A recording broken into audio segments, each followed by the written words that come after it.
сухан мехостам гуфтан дар барои ҳамин ду гурӯҳ русская община ва северный человек. Ин дута гурӯҳи националистӣ ҳаст, ки дар Русия фаъолият дорад ва ташкилоти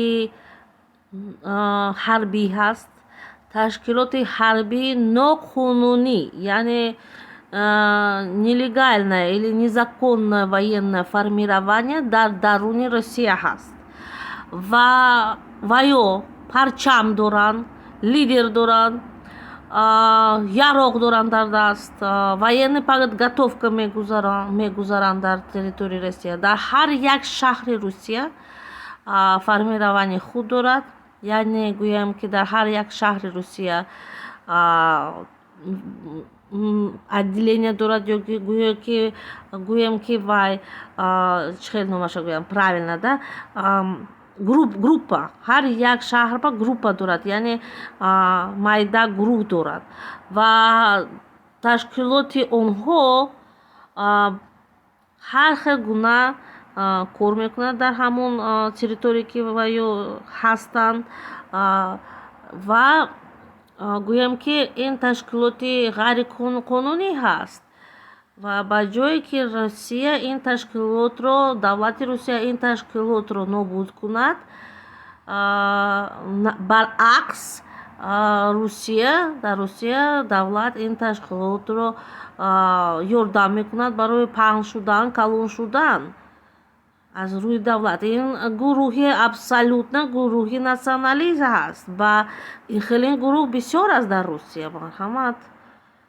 Военная подготовка мегузарад, яроқ дар дасташон доранд ва гӯем мана бисёр телеграм канал дорад. Ҳар як регион, ҳар як шаҳр канал дорад дар интернет ва ба наҳорҳои худашон паҳн мекунанд ва чӣ кор машғул ҳастанд, худашон ба одамои худшон паҳн мекунанд. Масалан, дар инҷа чӣ навиштагӣ ҳаст? Инҷа навиштагӣ ҳаст, ки дар Балашиховском городском округе правоохранители провели очередные проверочные мероприятия против мигрантов-нелегалов. Русская община Балашихи и северный человек, ин дута общины националисти, бо як бор такрор мекунам, содействовали силовикам при проведении рейдов. Проверяли граждан на предмет законности пребывания на территории Российской Федерации, а также выявляли людей, недавно получивших гражданство России, но вставших на воинский учет. По итогам рейдов были задержаны 187 выходцев из стран СНГ и иностранцев. Иностранцам, недавно получившим гражданство Российской Федерации, было выдано 27 повесток о необходимости явки в военный комиссариат для прохождения военной службы по призыву. Также выявили 13 иностранных граждан, находившихся в территории в России с нарушениями миграционного законодательства. В отношении них соответствующие административные протоколы решаются вопрос о депортации. Благодарим силовиков за оперативную, своевременную и законную реакцию на запросы местного населения. Яъне дар ҳақиқатан запроси местного населения набуд, лекин наводкаи русская община буд барои ҳамон ташкилоте, ки мумкин дар ҳамон минтақа, ки мухоҷирон дар завод ё фабрика чӣ тавр мо метавонем кор мекарданд, фаъолият мекарданд ва гӯем сортировка карданд, ки одамое ки метавонанд онҳо ба ҷанг равон кунанд, ҳамон одамое ки шаҳрвандии Русия қабул карданд. Мисол бисёр тоҷико дута шаҳрвандӣ дорад ва ҳамин одамоя ба ҷанги Украина баъде ки ваё военкомат мераванд, повестка дода мешавад ва ба ҷанг равон мекунанд онҳоя. ҳамчун ки худи урусҳо заинтересованность доранд, ки дар ҷанг камтар урус иштирок кунаду бисёртар муҳоҷир иштирок кунад. Ҳамин тавр чистка мекунанд дар Россия, ки муҳоҷир камтар шавад дар Русия. Яъне шумо шаҳрванди Россияам гирифтагӣ ҳастед бошед даже барбед барои русҳо шумо ҳамчун муҳоҷир, ҳамчун одами сорти дуюм ҳисоб мешавад ва ба ҷанг первую очередь ягон категория одамое ки дар ҷанг равон мешавад.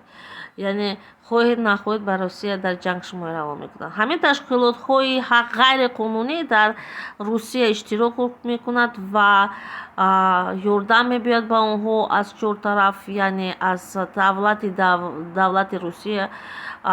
ҳозир гӯям направление националистӣ дар Россия дар ҳар соҳа дорад.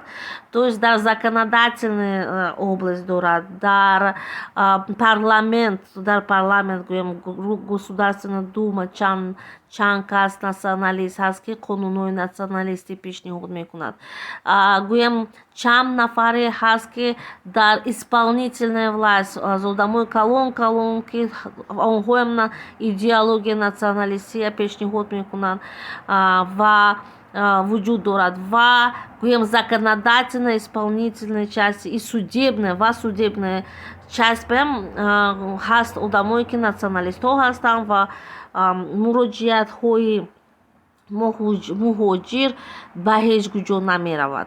Яъне одамо бояд ариза нависанд, шикоят кунанд ва ин шикоятҳо берун аз Россия намеравад, барои он ки законодательная, исполнительная ва судебная системаи Русия пури националист ҳаст. Ҳамон одамое ки дар 92 скинхенд буданд, ҳозир мардакои 50-сола шуданд ва дар давлат омаданд ва давлатро дар дасти худ гирифтанд. Ва политикаи худи Россия ҳозир политика националистӣ ҳаст ва онҳо гап мезананд дар барои интервенсия нисбат ба муҳоҷирҳо, ки муҳоҷирҳо интервенсия гӯё карданд дар Русия ва бисёртар қонунҳое ки нав мебуроранд, ҳамин қонунҳо ҳастанд, ки барое ки ҳаракат мекунанд, ки тоҷикое ки шаҳрванди Россия гирифтанд ба ҷанг, ба иштирок барои ҷанг Украина равон кунанд. Асосан одамое ки мисол риш мепӯшанд, намоз мехонанд, масҷид мераванд. Ҳозир гӯем ки бозорҳоя, масҷидҳоя чистка карда истодаистанд ба ғайр аз ташкилотҳои мана гӯям ҳамахе стройкаҳо. Одамое ки дар такси кор мекарданд ва ё уже дар сари вақт гирифтанд. Барои ҳамон қонуни нав бироварданд, ки ба праваи Тоҷикистон дар Русия кор кардан наметавонад, бояд праваи Русия гирӣ. Кай ки ҳама тоҷико таксисто рафтан праваи Русия гирифтан, ба онҳо дар дасти онҳо повестка доданд. Яъне ба ҷанг иштирок кардан ва бисёр касро гирифта бурдан ҳоло дар ҷанг. Яъне ҳозир дар тамоми Русия чистка рафта истодааст, тоза карда истодаистанд аз муҳоҷир. Одамои нелегалро депортатсия мекунанд, ё ки мегӯянд ки марҳамат, агар хоҳӣ иштирок кардан дар ҷанг, контракт бо моҳо бандед. Ва бисёр тоҷикоя бар ҷанг равон карданд дар ин ҳолат. Амин нахор дар русская община бисёр ҳаст ин хелин видеоҳо. Агар хоҳед метавонед худатон даромада дидан. Марҳамат. Ва давлати рус ҳамин ташкилотҳои ҳарбӣ, ғайриқонунӣ, националистӣ давлат ба онҳо ёрдам мекунад. Чӣ тавр агар дар ҳар як шаҳри Русия ҳамин ташкилот бошад ва аз кадом пул ин ташкилотҳо фаъолият дорад, ман фикр мекунам, ки ин аз тарафи давлат ва дигар шаҳрвандоҳо ин ташкилот ба пул таъмин мешавад. Ва диаспораи тоҷикӣ ва диаспораи узбекӣ дар Россия бисёр ҳозир дар прессинги баланд ҳаст ва ягонта лидер надорем, ки тарафи тоҷикоя гирад гӯем. Барои он ки лидерҳое ки буданд дар Русия, ки общини Тоҷикистони тоҷикоя пешниҳод мекарданд, яъне яке аз Ванка Раҳматулло буд, дигараш Иззат Амон буд. Иззат Амонро гӯям даъва кардан дар Тоҷикистон, Караматулло депортация шуд ва дар Тоҷикистон вафот кард.